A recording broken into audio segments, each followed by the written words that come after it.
you pushing? Do you actually have a green board behind you, or? Oh yeah, welcome to the October CSJ conference. But cool. Thank you, gentlemen, for being here. I wanted to talk about, you know, how I saved some of the more cutting edge related topics for this Ruby conference. I wanted to talk about something I like to call the master function today. The function that is relating to mastery. So that's today's topic. And before I begin, I would like to ask, does anyone have any inklings or theories as to what they believe the master function may be?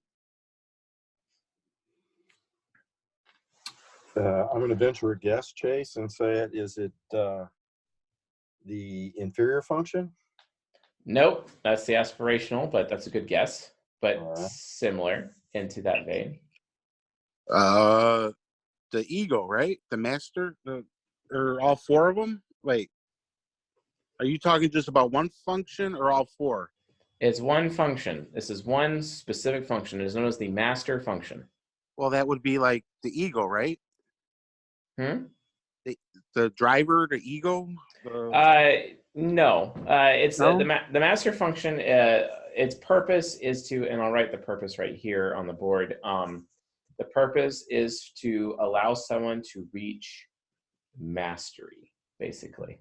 You develop this function and you reach mastery. Oh, the parent. Bingo, but not quite. You're on the right track. Excellent. Very close. Well, bingo, but not quite. Yep. I mean, are you talking about using the hero and the parent together? Ooh, getting warmer. Getting much warmer. Ooh. Are you talking about the ego with the child? Getting warmer. Man, I don't know. Oh, Okay. I know you're talking about when you use your opposite side of you. Getting still warmer still. I will start it going in a different direction. So let's get some black ink together. Let's look at the four sides of the mind, shall we? Oh, you're going, okay, all right.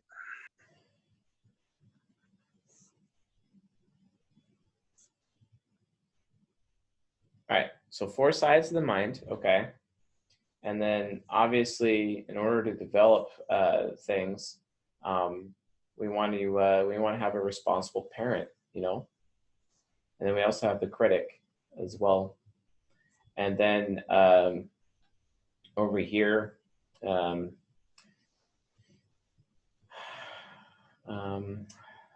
what is that? What is that term? Hold on, let me look it up. I want to make sure I have the correct definition here. Is it the second function in each side of the mind? Yes. Oh, fancy. Okay.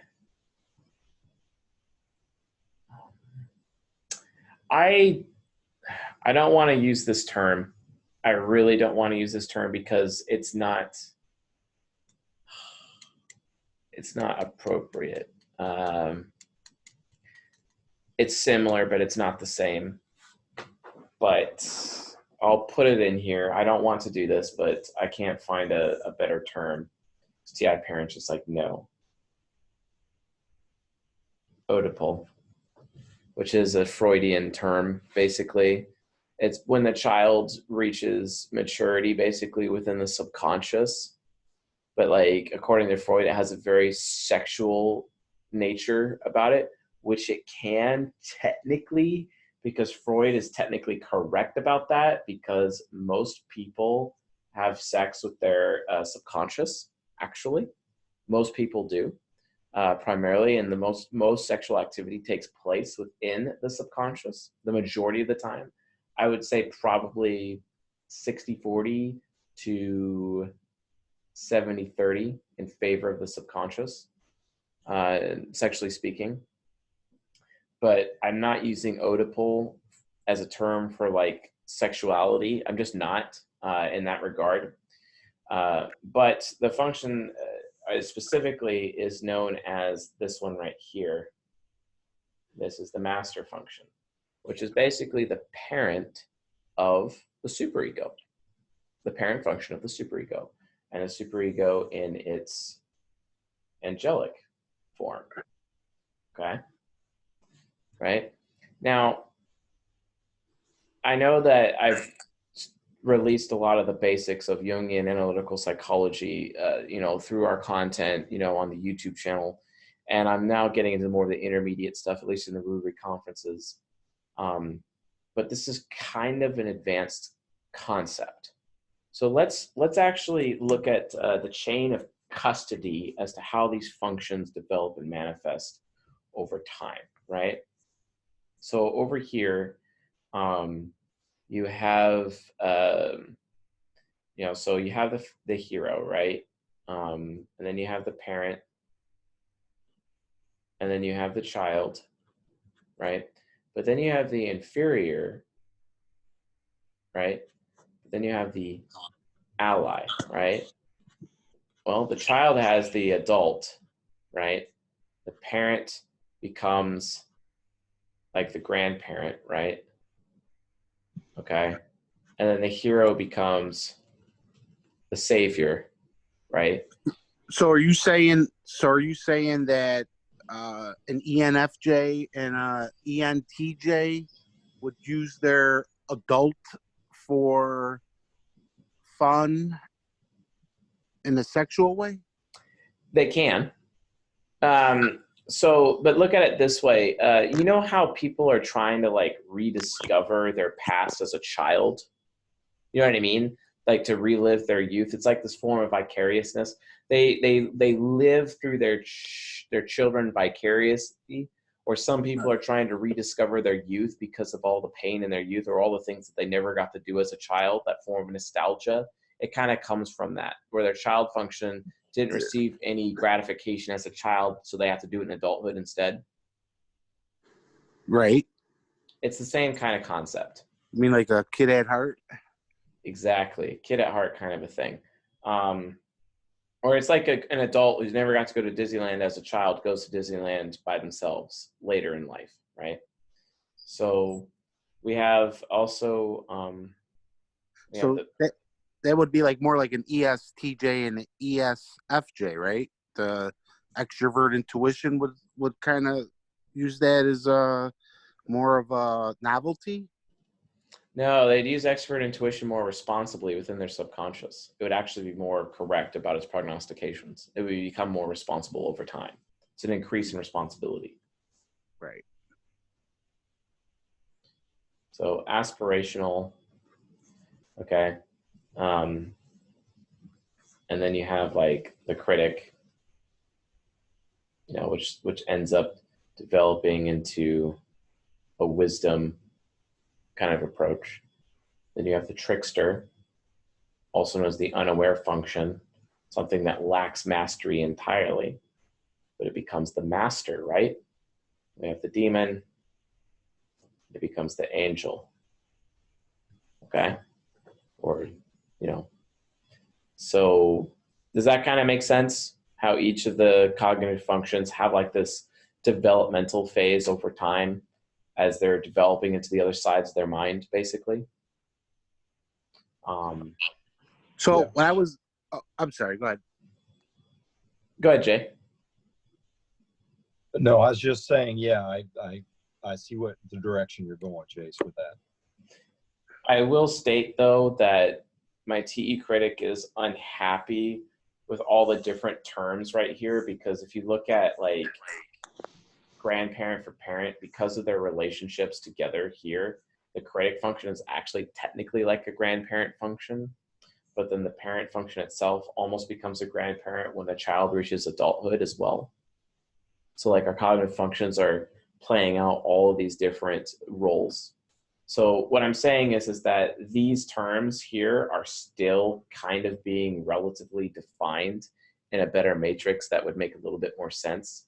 I understand the relationships that these have. I'm just, T critic is kind of fumbling right now over like the specific labels as to what they should be. I'm welcome to listening to feedback on that. but like the critic versus wisdom and the parent grandparent, those are kind of, or even child, are all adult. While it's very subjective, I'm trying to find stronger labels that would make more sense, but I'm presenting this to you as like a form of a model, just to show you using examples. I'm not saying that these are the exact terms that they should be. I'm just saying, like, use this as a model to understand that, you know, in terms of growth, people are pivoting back and forth, right? You know, between these areas. And you can look at this also from this standpoint. You know, you could kind of see, like, wait a minute, you know, what if this is kind of what if this is the chaos gateway and this is the orderly gateway? You know what I mean? For each of the different functions as they're used when you're going through cognitive transition, mechanically speaking, you know? So just understand that there's a change that takes place with, you know, each of the cognitive spectra and how they're used. You know, it's like having an initial attenuation when you're like looking into like a channel or a different spectra from like a radio transceiver, except you have better signal and you're increasing signal over time. Am I making any sense here? Yes, you're talking about the two-way radio. Yeah. So what does all this mean? So specifically to the master function right here. The master function is basically the upgraded trickster, which would mean that types like ESFP and ENFP, through the trickster to upgrading to a master function, because it is TI trickster, it actually becomes TI master, which means they will finally accept and wield absolute truth. Did you go watch the Joker yet? No, I haven't seen that yet. Oh, I mean, you use that in a lot of your episodes. No, I have, but I haven't watched it yet. Like, I will watch it. I just don't really have the desire to see it, because I'm one of those hardcore DC Comics fanboys, and I also can't stand Joaquin Phoenix either. Stand him. So I try to avoid him as much as possible. But yeah, like the only movie I ever liked that he was in is The Village. That was it. Not Space Camp? Nope. Don't care. No, I'm just kidding. That's when he was like 10. Fair enough. So because of the master function, a person can reach a high level of mastery.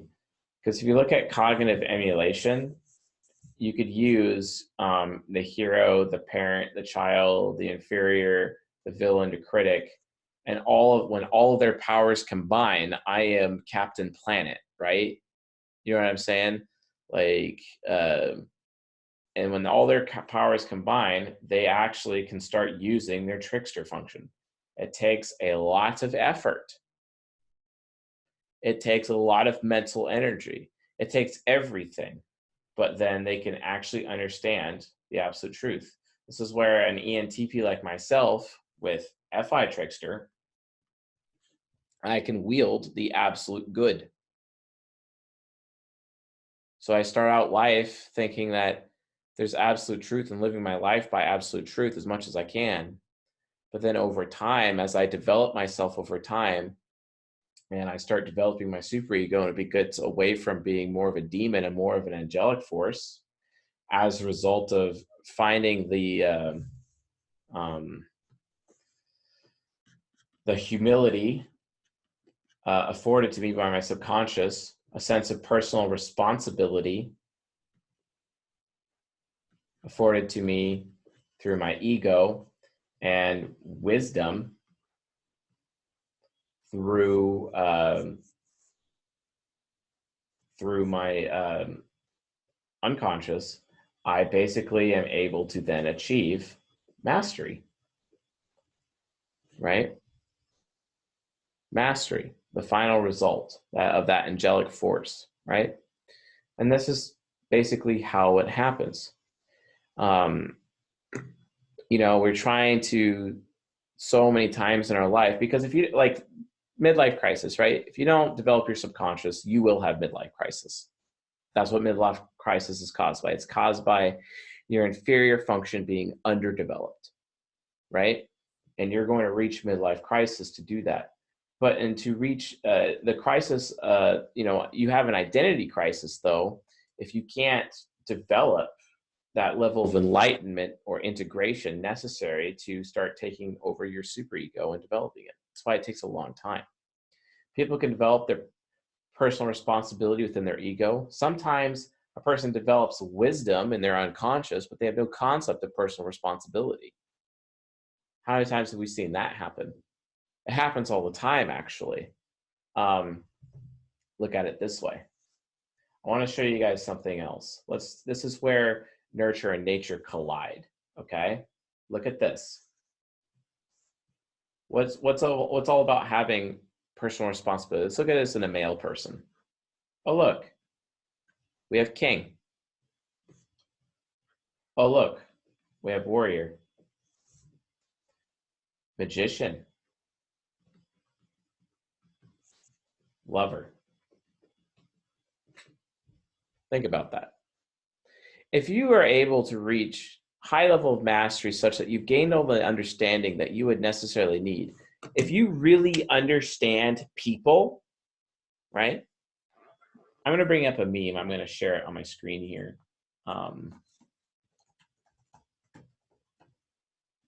It's very, very important meme.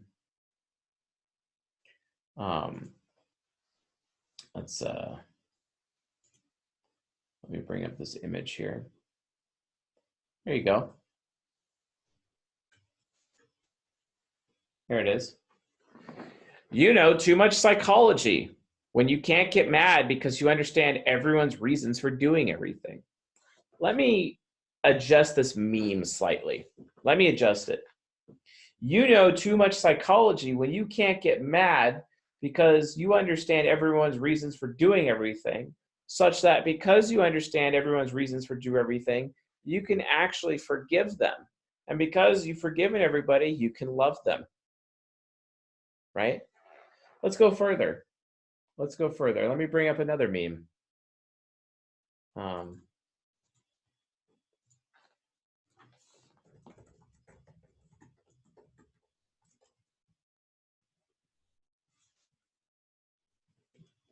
me bring up another one. Goodreads.com. Gotta love it.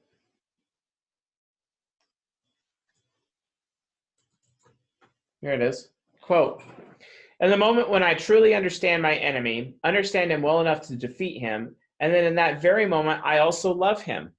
I think it's impossible to really understand somebody, what they want, what they believe, and not love them the way they love themselves.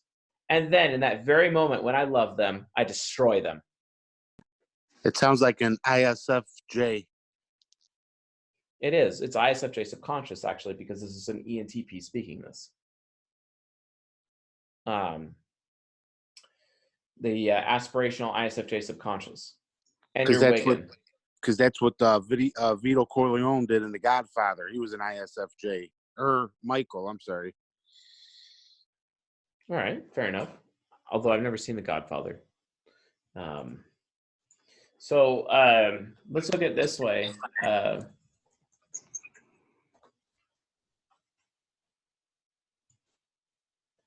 So let's look at what Jesus said. "You have heard that it was said, 'Love your neighbor and hate your enemy.' But I tell you, love your enemies and pray for those who persecute you, that you may be children of your Father in heaven. He causes his sun to rise on evil and the good, and sends rain on the righteous and the unrighteous. If you love those who love you, what reward will you get? Are not even the tax collectors doing that?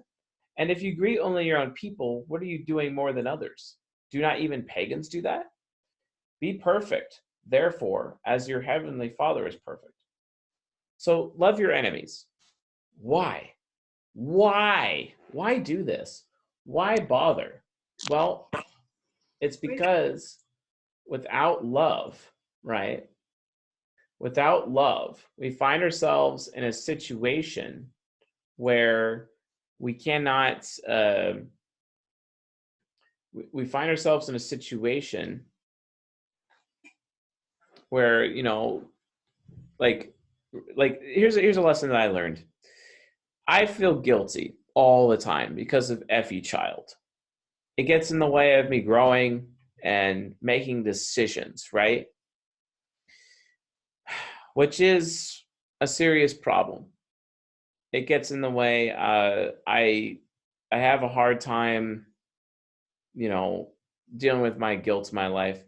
And then sometimes I end up making bad decisions, like not talking to a family member, or staying in a relationship too long, or staying in a job too long, lacking self-respect, right?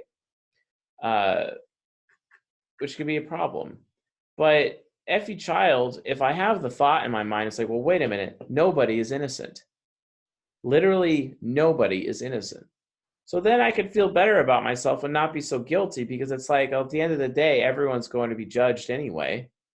So what's the point, right? What's the point? It's all going to cancel out.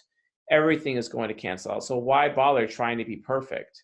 It's all going to cancel out. It's just as bad as someone who fights so hard in their life for money only to die, and all that effort that they spent trying to get money is absolutely meaningless, which happens all the time.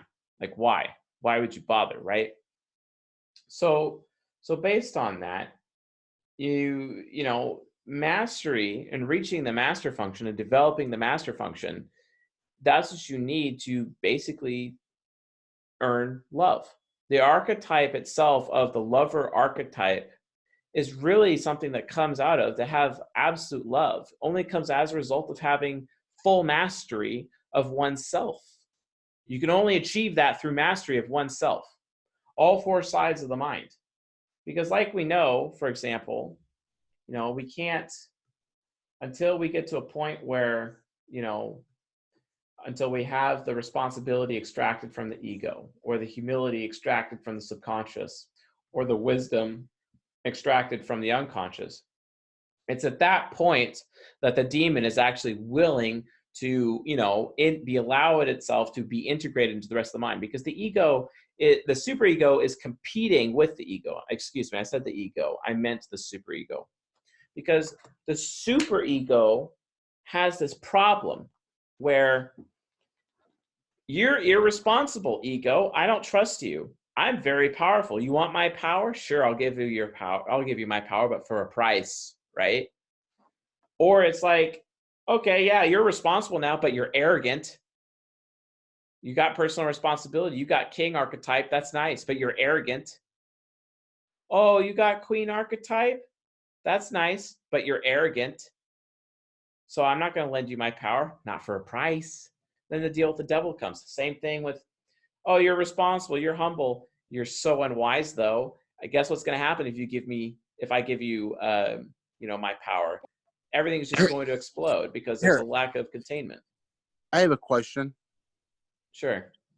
So would you say that with an INFP, right, getting into their super ego, is that their way of using art and hand tools and be creative? What you're saying, instead of it being, what is that? Would you change it to from super ego to, I can't remember what you just said, with a master? So you ask that question again? So say, you know, the INFP and the ego, right? And then the super ego is the ISTP. Yeah. Now, is that why an INFP is creative and use hand tools to make their art that they do? Sometimes they do. And because they're not using it as a super ego, but as a master? Yeah, they can achieve mastery that way. Look at it this way. I have an INFP on staff who has an ESTP father, and his SE hero pounded into that SI child all the skills that SI child would need to have to know in order to operate hand tools, for example. And then he's able to even create something far superior than a typical ISFP would in terms of a visual spectacle of art, right? Specifically because of that, because his SE hero of a father hammered that into himself as an INFP, right? Absolutely hammered it into him, literally. And based on that, he's a lot further along than other people in terms of comparing himself, INFP wise to other INFPs, because his SE trickster, it doesn't matter if he has the trickster, because he's so much closer to becoming that master of reality, the master of mechanics, the master of physics, because he's had all of that training being applied to his SI child, and he's able to retain that and remember it, which means he's able to actually perform well in a physical environment. This is an INFP who can pick up a chainsaw and cut down a tree. Because remember, the cognitive functions are like tools in a tool belt. How many times do, like, for example, SPs have that favorite tool that they like? A favorite tool, right? They use it over and over and over again, like a favorite hammer or a favorite sawzall, or, it's just their favorite tool and it's their go-to all the time. Sometimes they do tasks with that tool that tool is not designed to do, right? That would be like their hero function, right? That's why the hero function can get arrogant, because sometimes people use their hero function for tasks that the hero function is not designed to do, right? This is why you can get a TI hero who comes off super arrogant, and why a TI hero can actually be really, really wrong, even though their logic is flawless, but their inputs that they're basing their logic upon, the TE assumptions that they're basing their logic upon are completely incorrect, right? And this is what can cause some serious issues, right? And that's where that comes from.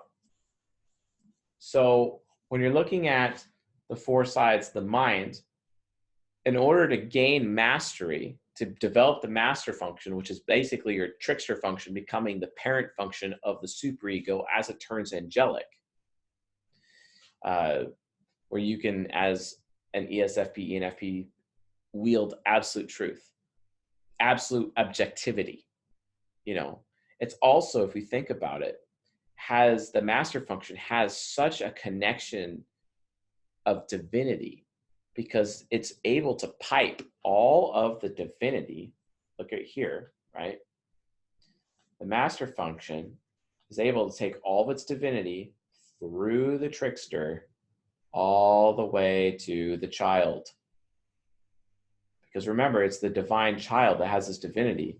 But through cognitive orbit, the child shares its divinity with the trickster function down here, right?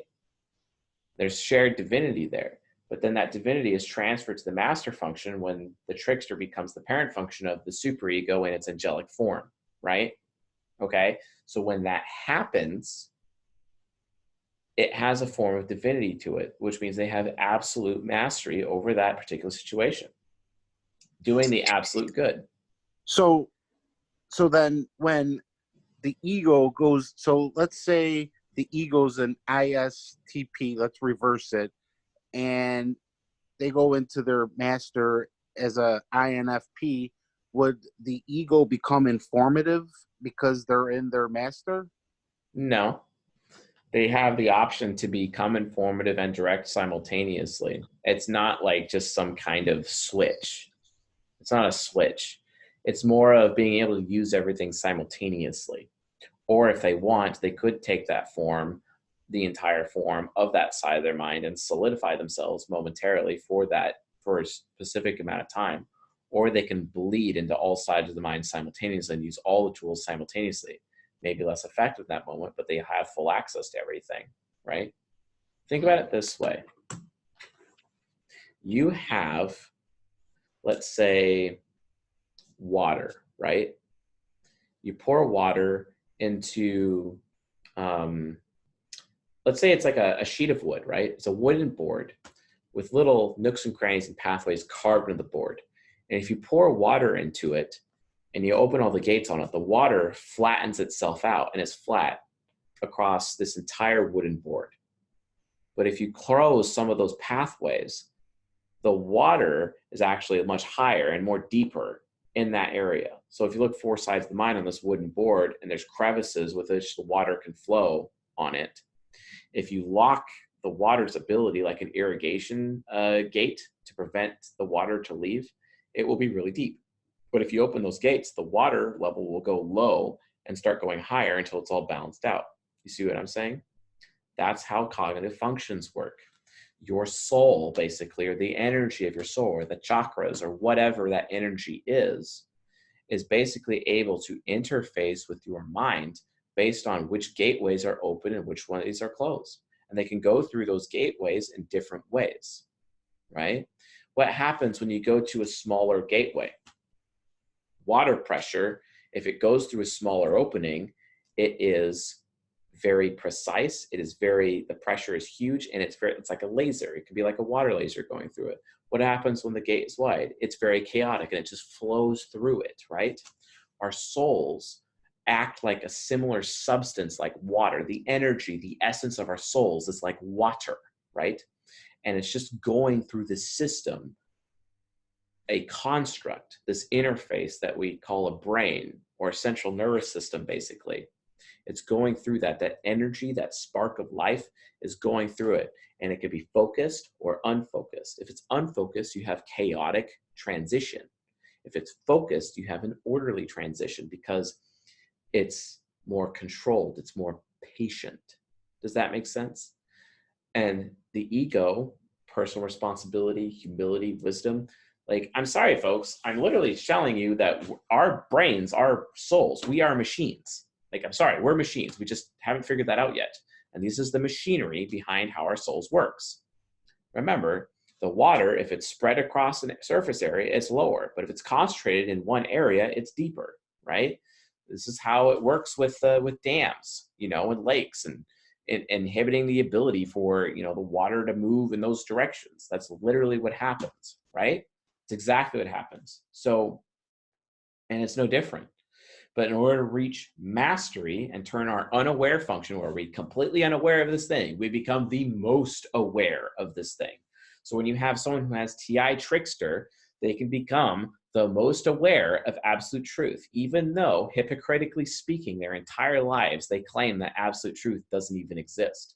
In as much as an ENTP like myself, who behaves amorally their entire life, hypocritically speaking, realize that there is a such thing as the absolute good, and they make decisions based on the absolute good.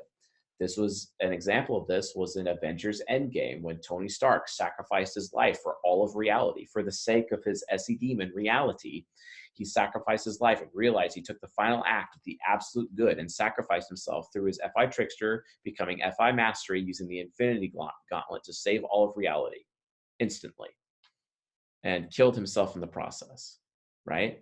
That is FI trickster turning into FI master, where he absolutely had full understanding of the absolute good, and it happened in an instant. Why did it happen in an instant? Because of the huge amount of effort it takes for a person to have all their cognitive functions firing at the same exact time to be able to produce that one little spark. But that spark of that trickster becoming a master is so powerful, even if it just ignites for just 1 second, that boom.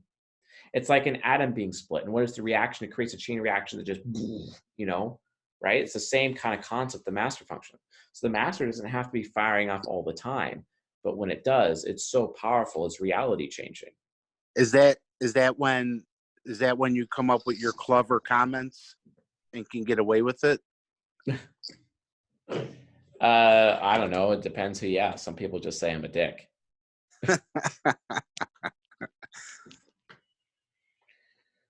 So anyway, just understand that, mastery is important. When you read here's another example of mastery. When you read the book Mastery by Robert Greene, you can kind of see where he's coming from, because he's like, when you become a journeyman, right? Or when you become a master, a journeyman is like 10,000 hours, right? Mastery is like 20,000 hours when you master a skill. That's a lot of effort to master something.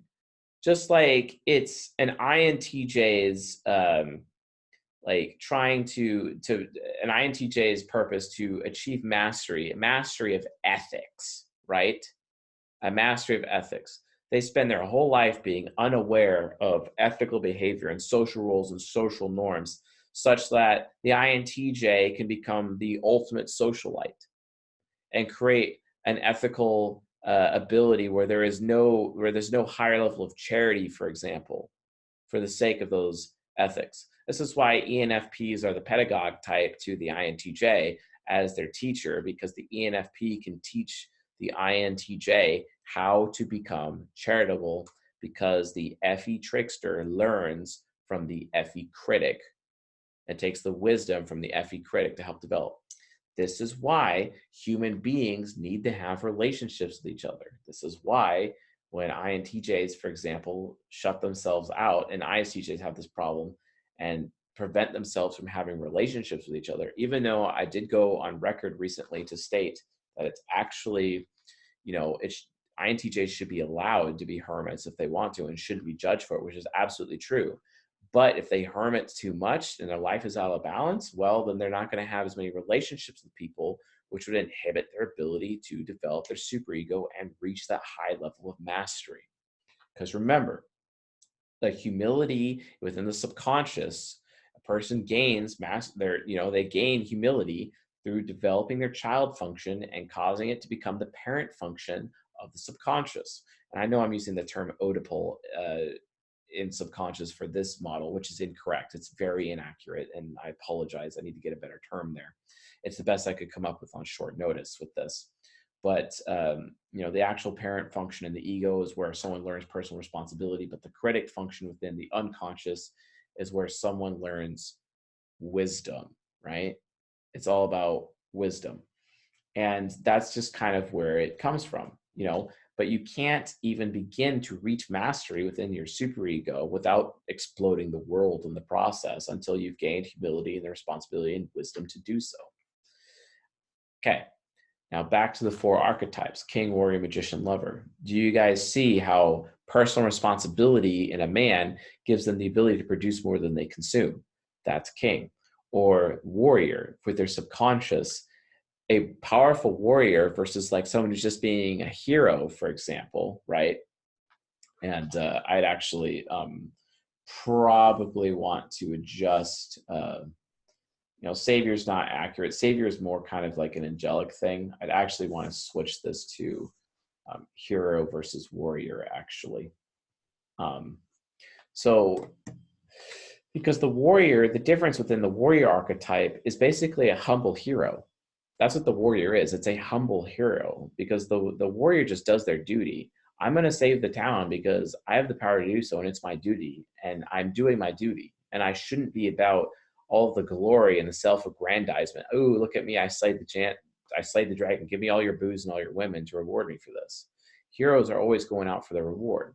It's why Jesus is constantly going after the teachers and the Pharisees of the law in the Gospels. Like, hey, you guys dress in fine robes and you walk around on the streets, praying as loudly as possible. And then when you give to the temple and you're putting your money into the temple coffers, you do it in front of everybody so everyone can see you. Well, I tell you the truth, you've received your reward in full. Whereas, and this is where Jesus says, do this in secret so your Father in heaven will reward you, not doing it in front of other people so you can make yourself look good, right? That's the difference, right? And that's because that's what the hero does. But the warrior does it for the sake of doing it because it's the right thing to do. And that's why a hero who has humility is able to develop the warrior archetype through the subconscious. King is reached through someone achieving personal responsibility and producing more than they consume. And wisdom, the wisdom necessary to the magician archetype itself, king, warrior, magician, lover, the magician itself is able to, it utilizes wisdom, and wisdom needs containment, because if it doesn't, then you have nuclear weapons versus nuclear power. It's absolutely critical. This is why a person's maturity, you can be personally responsible, but you could still also be immature at the same time. This is why a person's maturity is actually really developed through the unconscious and not the ego, because even the ego, someone who's personally responsible, you can have an INFJ who has a job, is producing what they consume, they have their own place, their own car, their own life, but they also have a TI child God complex with their very arrogant subconscious, ESTP subconscious, because they don't understand warrior, right? And then because of that, they just kind of go downhill from there, and then they're not really wise about it, right? That's why maturity is more developed within the wisdom of the unconscious, as a result, right? Would you say an ENTJ gets into their ESFJ master? Is that when they're bouncing ideas off of the group to figure out what they want to do? No, that's more ISFP, subconscious, ENTJ, ego. When they're being ESFJ, they are recognizing that it's their duty as the leader of that group to be giving and take care of the people of that group, because if they don't take care of that village and give generously without expecting strings attached, without care taking, but they are actually caregiving to their village because they're the chief of their village, of that group, basically the chief of that group, with no strings attached, because even the ENTJ recognizes that they couldn't have gotten where they are without the people who are underneath them. This is why immature, underdeveloped ENTJs treat people like numbers instead of people. And that's why people say that ENTJs are so greedy. So then if you had a parent or let's say a mother is an ESFJ and you were a ENTJ child, that could be a recipe for what? You just say that again? So if you have, let's say you're an ENTJ as a kid growing up with an ESFJ narcissistic mother, let's say, what kind of recipe would you call that? Well, the ENTJ will either mirror their mother's behavior and become even more greedy as a result, because people have a way of going into extremes when they're underdeveloped, or the high camaraderie between the two would kick in, and that they would learn from each other and both mutually develop. It just really depends. But you also have to understand that the father figure has to also be present in order to properly nurture the son. But good luck finding that in this society. And my source material on that would be Warren Farrell's Boy Crisis book, quite frankly. It's really hard to say in that regard. Again, people need to have relationships, and trial and error and failure and successes in relationships, sexual relationships, friendships, business partnerships, kinds of relationships that have to do with family as well as parenting, in order to reach the humility, the responsibility, and the wisdom necessary to achieve mastery of self, basically. It's absolutely necessary. So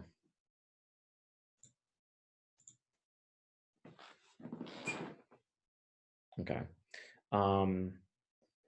Cool. So yeah, that's basically in a nutshell what the mastery function is. Cognitive emulation is one of the main pathways to achieve mastery, because if you're emulating a function, you're kind of practicing to use that other tool. Just understand, like in the 8 cognitive functions, 8 tools in your tool belt, you have some favored tools over others, etc. Right? You have those favored tools. Sometimes you need to master the other tools in your tool belt that you're kind of more preferenced. You prefer to use certain tools over others. You need to kind of understand how to use all of those tools to be able to understand that one tool you have no clue how to even use first. Because then you're able to, it's kind of like playing Minesweeper. When you're playing Minesweeper, you're trying to find all of the mines, right? You do that through finding little baby steps, through finding all of the mines to be able to expose all of them, right? And you have some tools that you use are easier than others. Sometimes you just have to take a guess and hope you're not hitting a mine. You see what I'm saying? It's like stuff like that. You're learning how to use your other cognitive functions. You're learning how to use all the other tools. You're learning how to use all of those safe spaces to calculate exactly where that mine is. It's just like algebra. If the variable that's missing in your equation is x equals the trickster, You know, 2 times x plus 3 equals 15. You know, example, what solve for x? You have to know all of the other variables first and master all of the other variables first before you can even get to the missing x factor, the missing x variable, which is the trickster function, the unaware function. So the trickster function also, archetypically speaking, it's just kind of reminiscent of how you have to develop the superego. You can't develop the superego until you do everything else first, right? It's the same thing. This is why you can't take the expedient route and just go right to the demon's power. You have to do the long road, the straight and narrow road, right? Not the wide, easy path, right? And that's how you reach self-mastery, and that's how you develop the mastery function. So, and that concludes the October CSJ conference. Hopefully you guys found it of use this time around, getting a little bit deeper into these cognitive mechanics. Hey, Jay, you have a question? Yeah, I was just going to say, I appreciate it, Chase. It's fascinating to me how it continues to, you know, just get deeper and deeper, and how this all relates to each other. Like I'm finally marrying nurture into nature here. Exactly. This is only intermediate. We haven't even gotten to advanced yet. Well, I thought this was pretty advanced, frankly. All good, man. But I mean, it makes a lot of sense. The question is, though, and you've alluded to it before, is as I guess as people get older, but not necessarily associated with age, really, but perhaps as they become more mature, it becomes harder to identify type, right? It seems like all this is just part and parcel to that complication and identification. Right. Is that right? Yeah. So how can you tell when somebody is, you know, fully integrated or using their mastery or those kinds of things? Or is it possible? It kind of is. You start to get to the point where you are able to utilize a type grid in such a way where you're able to identify cognitive focus. But I haven't actually talked about how to mechanically determine someone's cognitive focus, which is like a previous Ruby conference that we talked about before. Right. I haven't been able to get to that point. And that's a serious issue, because then you're starting to talk about multi-vector approaches to the type grid.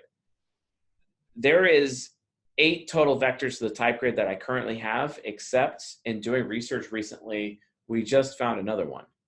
It's like, except it's actually 16 additional vectors to the type grid, actually. And it's like a completely different form of cognitive axis analysis. Well, why is this relevant? The point is that it is possible for you to determine these things, but again, just like developing the trickster function, you have to solve for x.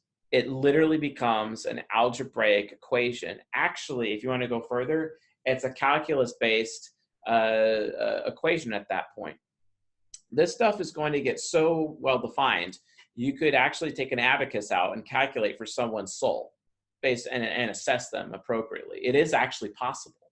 I wonder if, you know, biblically speaking, if all the books being open before everybody at the end of days and everyone's being judged, if such calculations or calculators exist within those books.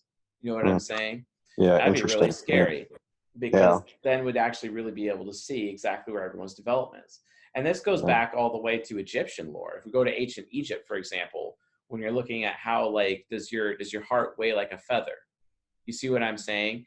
It's the same kind of concept. So technically, you could look at where a man's area is in King, Warrior, Magician, Lover to kind of determine. So you have to use human nurture analysis to figure out how to solve for x being nature. You see what I'm saying? Like, that's the approach.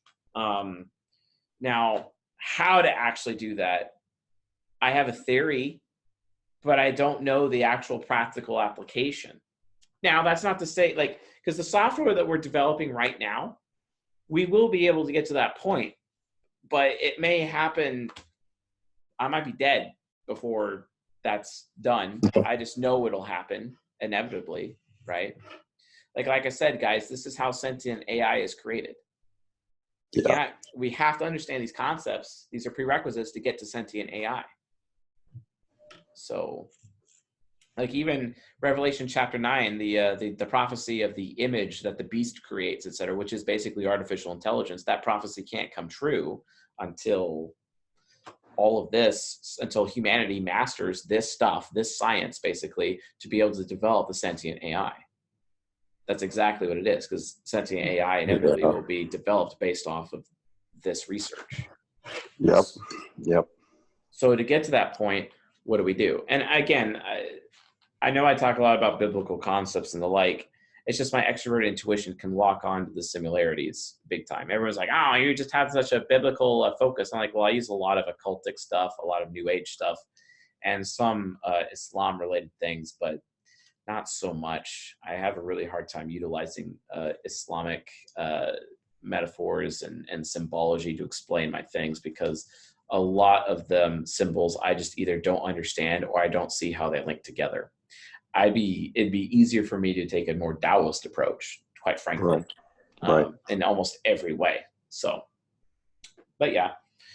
Okay, folks.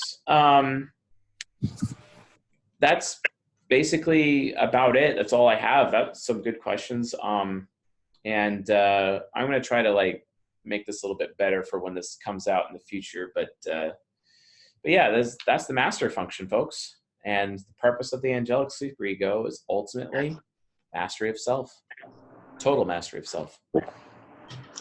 All right. Wow. Thanks, Chase. Awesome. Well, thank you all for coming to the October CSJ conference, and thank you for participating. And I'll see you guys next month. And thank you also for being patrons. I very much hope that you folks will continue to be so.